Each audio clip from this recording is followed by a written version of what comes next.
Hello, welcome to another Daily Digest video. I'm Merriam. Today I am playing a Thopter Foundry deck that is, unlike a lot of shells that have featured this combo, essentially all in on assembling it as quickly as possible. We've got 4 copies of both combo pieces, several ways to find other copies, notably War of Invention, which we've seen a lot of actually in Modern in the last, year or so since it's been printed? Something like that. I also like Ideas Unbound here, which goes very nicely with Sword of the Meek to essentially turn it into a draw 3, discard 2 at worst. And obviously sometimes you can just empty your hand when you cast it, so it's a great top deck later in the game. Can generate some real card advantage. This hand looks pretty good. We've got Foundry and then Whir for the other half. In the meantime, we can Ideas Unbound. We've got a bunch of artifacts to be able to use this Opal. So this is definitely going to be a keep. I could try to not pop this bauble early in order to turn the Opal on, but there's nothing that the Opal is doing that's particularly exciting because all our cards cost 2 mana. I also kind of want to leave the bauble around for Whir. That's actually a more compelling variable to me. Not entirely sure what's correct. So if I just leave the bauble uncracked, play Foundry on 2, I untap next turn, being able to Whir for 2 with a land. I mean, I feel like if I'm trying to assemble the combo that quickly, that's the best way to do it. Opponent mulligans, scry to the bottom. So, yeah, I think I'm just going to play land go. This might also suggest to my opponent I'm playing a control deck like Jeskai or blue-white, which is why I chose the Strand over the Delta. Not that it makes much of a difference. Okay, Verdant Catacombs could mean a lot of things. Ooh, basic Swamp. We're getting Inquisitioned. Okay. Well, that's a bit of a problem. Though our hand is somewhat redundant. I imagine they take one of Foundry or Whir here, but then we have this Ideas Unbound to filter and find what we need. I take the Foundry. That makes sense. Definitely getting a blue Shockland here, and I guess it should be blue-white, just in case I need to cast this Time Sieve. So let's get a Hallowed Fountain. Okay, not the best of draws. I guess we just Ideas here.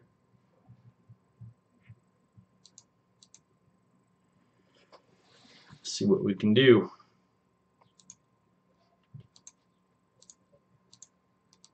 Maybe I was supposed to pop that bauble. Got a pretty tunnel visioned on looking at what my hand does instead of considering the disruption my opponent can have. It's not instead, but should have considered that. Lingering Soul is definitely a good draw here for Ideas Unbound. We're definitely going to pitch that. The question is, what else do we pitch? I honestly don't think we need Bridge in this matchup. I assume our opponent's some sort of Abzan or Jund kind of deck. Where Bridge is okay, but not great. Maybe I'm supposed to keep it around? I'm definitely discarding Souls, and I'm pretty sure I'm discarding this land.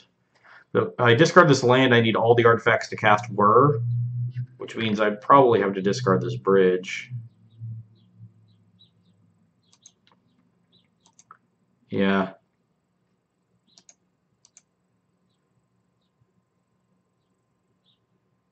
Yeah, I think I'll just discard the Bridge for now. We got other copies of it.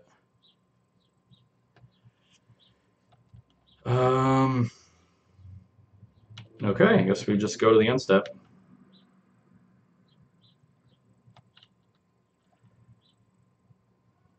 Sure. Keep my most versatile card. And get a better glimpse of what's going on here. We could get sort of hosed if they have another discard spell.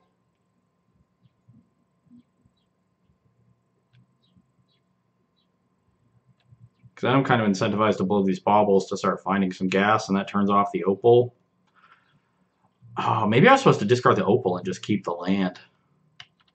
Well, opponent didn't do anything, so I'm going to just hold up here so I can cast the whir. Not use these baubles yet.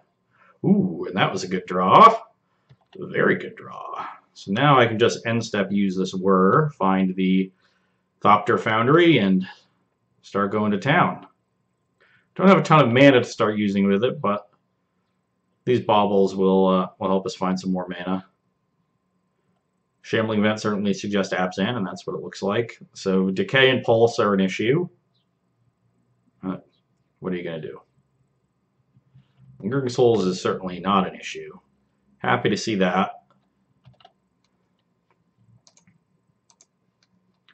Okay, colorless. Blue, blue, blue. X is currently 2. And Foundry. Okay, still Shaper's Gift doesn't do much. We already found the sword, so I will just do this. And I guess I can just do it now.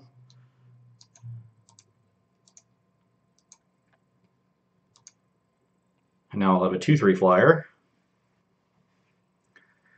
Don't want to pop these baubles until their turn, so if they have another discard spell, they don't get to see the cards before I get a chance to cast them.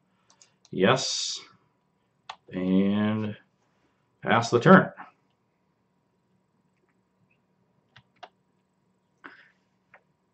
If they don't have a Decay or a Pulse, this game will get out of hand very quickly. If they do, then we could be in some trouble. Though the Thopter and the Sword now give us extra artifacts, so our Opal will still be turned on even if Foundry dies and we sack both baubles. So we will actually be able to cast a Whir on our turn, as long as Foundry is the only permanent that dies here.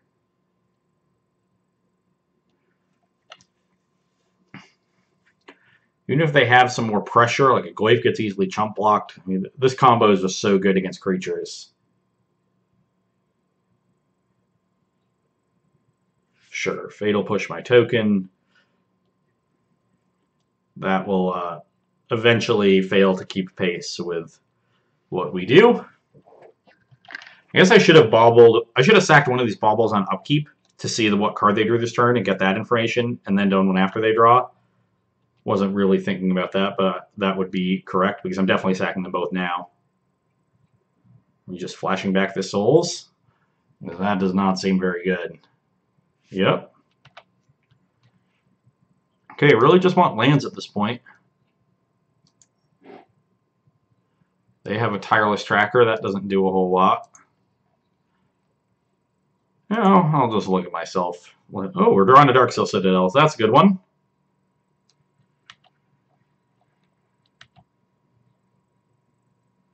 And a Nile Spellbomb and a Whir. So now even if they destroy the combo, we have a replacement Foundry. I wonder if it's at all worthwhile to try to get that Foundry into play now in case they have a discard spell. It doesn't seem like it. I feel like if they had a discard spell, they would have cast it earlier. They definitely don't have an answer to this. I just want to make sure I keep pace with these spirits, so sack this. Let's just yield to this, and this might take a little time. I want to say always yes, but I guess I can't do that yet.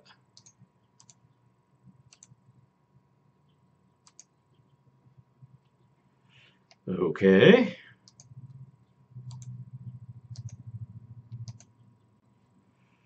I will continue saying yes. And one more time.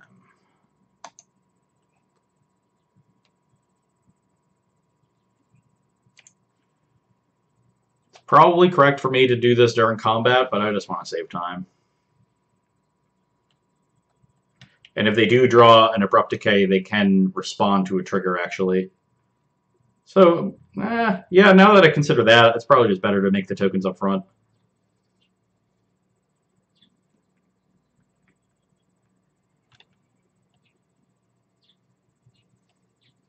Life gain invalidates any extra spirits they have. Sure, I'll just trade down. We're going to have a bevy of resources, so... 1, 2, 3. If they break up the combo, we still have this lingering souls waiting in our graveyard.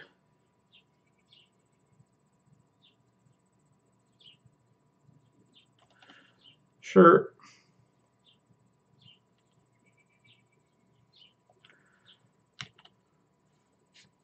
Yeah, they are going to start being able to draw some cards with this tracker now towards an answer. So we probably do want to put some prep. Oh, yeah, that one blocked. Oh, that was bad. I won't do that again, hopefully. Should have just made it first. So that didn't do anything. Cost myself a token. Still got a life there. Wish these blue Thopters could pay blue like Convoke does, but improvise only colorless. So I kind of want to get the... this is getting awkward now. Kind of want to get an Ensnaring Bridge. If I keep drawing these cards I don't really want to cast. I just want to spend time making Thopters. And this isn't... Yeah, I guess I'll just try to kill them.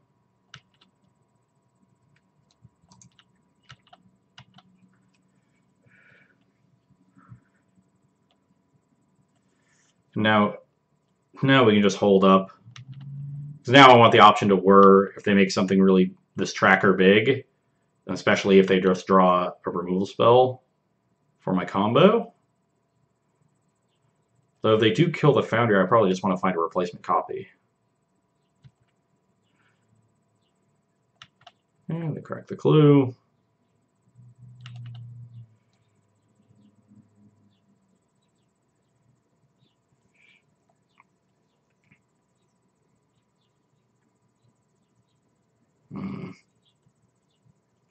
Another Tireless Tracker.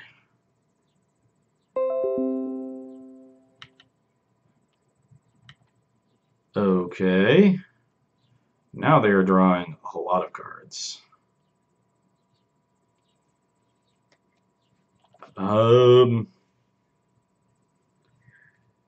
Honestly, now it's probably just best for me to whir for the bridge.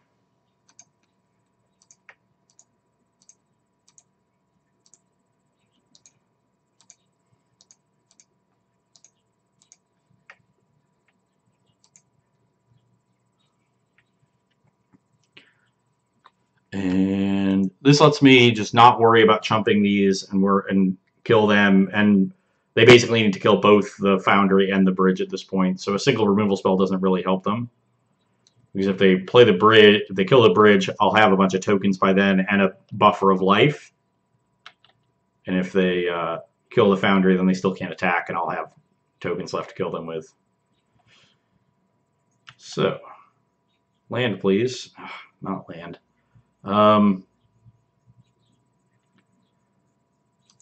Well, I'm going to at least stop this tracker from attack. Yeah, I'm going to get one card out of my hand and leave this as 3. If they want to not crack any clues to attack with this tracker, I'm happy to do that. But I'm willing to give up 1 token to stop them from like getting in with both of these and then cracking clues after combat and me taking a chunk of damage.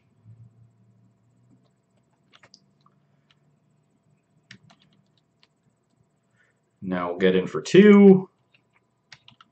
We'll make 3 more tokens. That'll get us to 5 power.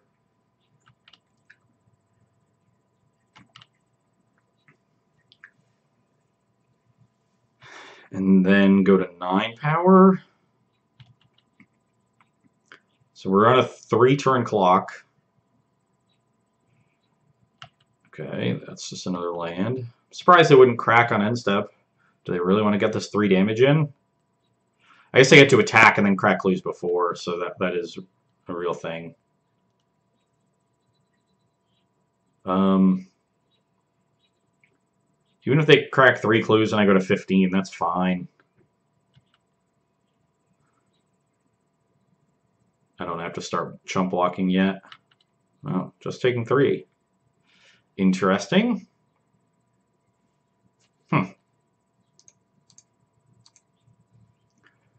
Sacrifice this one.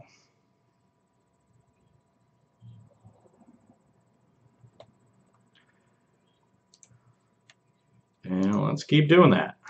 A little bit of a boring combo to execute here, but it is quite powerful.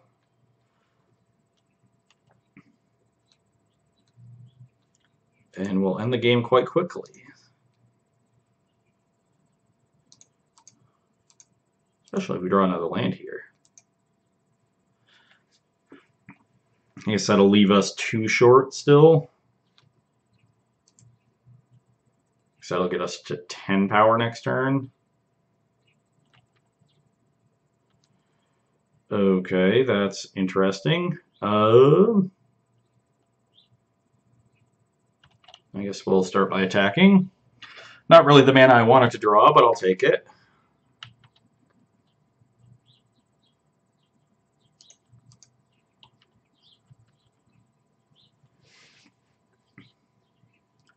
I have to imagine at this point they're going to crack some clues.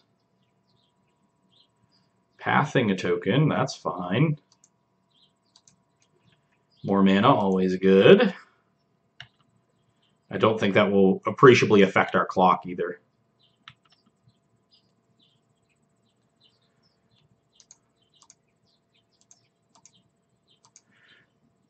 This is just faster clicking, and I don't have to deal with this. The sword trigger, and pass the turn. So we have 4 power here, 5 with the sword. We're going to make 4 more. That'll be 9. I mean, we're going to pretty easily kill in 2 turns. They do have a million clues. This will be tapped. They'll pop 2 clues. Wow. I mean, you gotta find an answer to this, buddy. Your 3/2 Tireless Tracker is not going to cut it. Okay, well, I guess they agreed. So, opponent playing Abzan. What do I want to bring in? Interesting question. This Padim seems quite good. Protects the combo. How good is a Battle at the Bridge? Solid removal spell can kill bigger things. Yeah, I'm kind of a fan. I want to be able to kill stuff like Tracker and Tarmogoyf early. What do I want to cut? This Damping Sphere is definitely unnecessary in this matchup. These Pithing Needles do not seem very good. Nor does this Nile Spellbomb. So these are just sort of the 2 durable artifacts for Whir. None of them are that good. Nile Spellbomb is usually fine in matchups like this, but out of our deck, I don't really think it seems necessary. We don't really care much about Tarmogoyf, especially about shrinking it. Are we going to Pithing Needle like Liliana? I don't think that card's a big problem for us. Our opponent is Abzan, so they probably have Stony Silence. We have these 3 answers to it.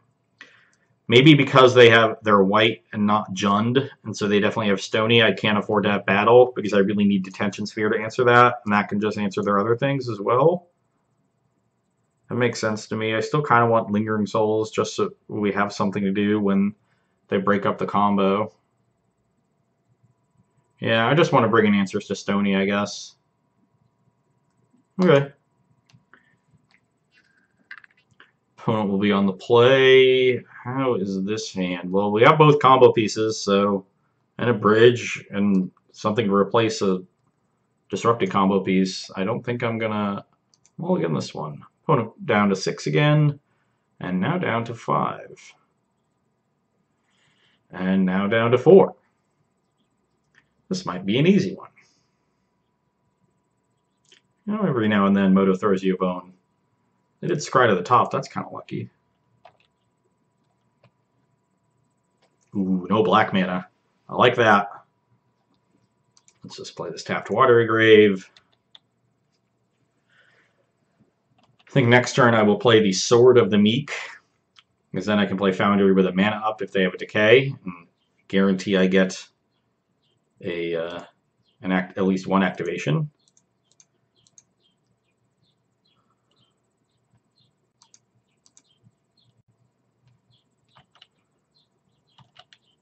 And I think I'm going to upkeep this.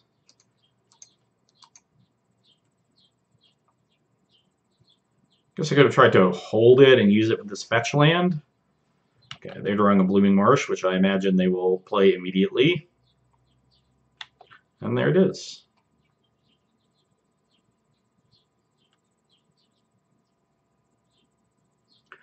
There's the Liliana.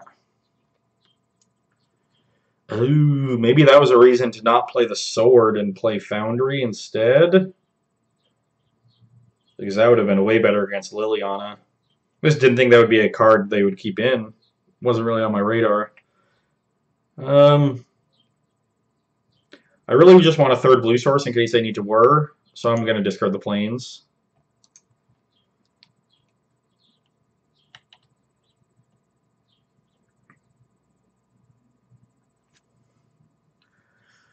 Okay, well now we definitely have that third blue source.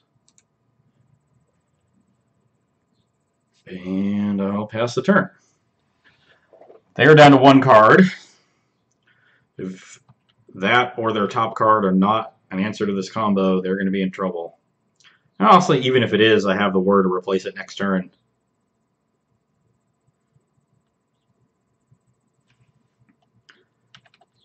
Now I'll discard the Strand.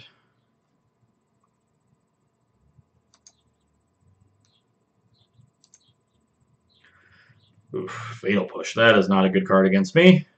They must not have had enough to bring in. Yeah, and no answer. Sacrifice. Yeah, I guess I can't always say yes to this one for some reason. Not sure why that's the case. Ooh, that's a cheeky one. Probably going to discard it to this Liliana, but you can go infinite with Time Sieve if you have 5 mana in play. Just make 5 Thopters and sacrifice them to take the extra turn. Because you can sacrifice Sword and 4 Thopters. But then you need something else to start the combo the next turn. Whatever. I doubt we're losing this game. Yeah. Even among the removal spells in their deck, Fatal Push seems one of the weaker ones. I guess Path is the worst.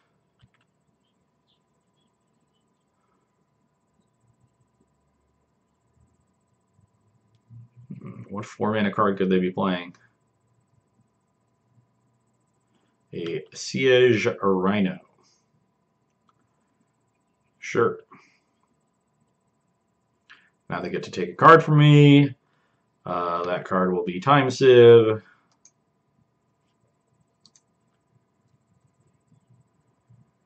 And now I'll kill their Liliana and play the bridge.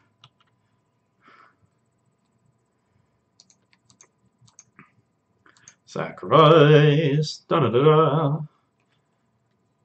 This deck is sweet.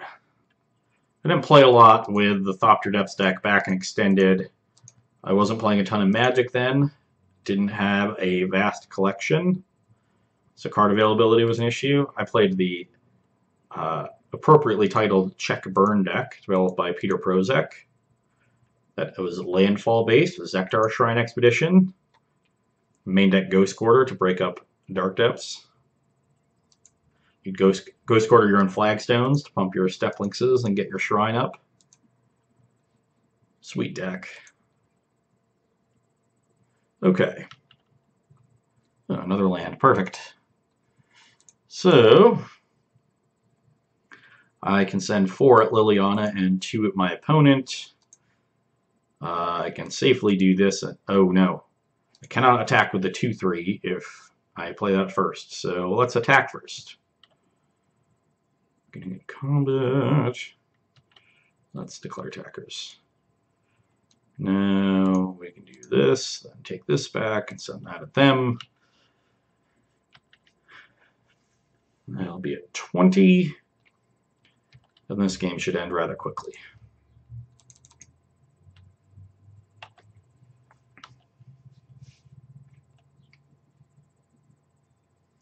Now, yeah, now even if they find a decay or pulse, they have to pick their poison as to which one to kill, either Bridge or Foundry, and I have the word to back it up. So they were going to draw probably back-to-back great cards. They would need one, a way to break up the combo, then a way to break up the whir, finding the combo again, then a way to check whatever tokens I have left afterwards, and then a way to deal with the Bridge so they could actually kill me. And I don't think I was going to give them enough time to actually even find the third piece of that sequence, which was to deal with my Thopters. I think they were going to die in 3 turns. So very unlikely they were going to win. Unfortunate mulligan for my opponent, but you always think when your opponent mulligans like that they're just unlucky in getting non-functional hands. But with a linear deck like this, they may just be getting hands that aren't well fitted for the matchup, and that is going to happen more often if their deck isn't well suited to fight the matchup. Obviously, this is a rogue deck, so fairly likely that they don't have a lot of interaction for it. Might have maybe 3 or 4 maximum between Decay and Pulse for removal spells that interact, probably 6 discard spells, maybe 7, and 2 Stonies. And maybe another wild card in there if they really are coming prepared for the affinity matchup and things like that. They could bring in a little bit of graveyard hate, I guess, as well. But that's really only 10 or so interactive cards. And if they have like their 7 is non-functional, their 6 and 5 just might not have had good cards in them, and they have to mulligan, which is the right decision. And one people probably don't do enough in Modern, but it's worthwhile to think that a mulligan like that may be in part due to the matchup and not just pure variance. So an easy win today on the Daily Digest for a combo that hasn't gotten a lot of love and hasn't performed very well, but maybe you just really need to build your deck around it, and good things happen. So hope you enjoyed that one, and you can come back and see me on Friday. Bye.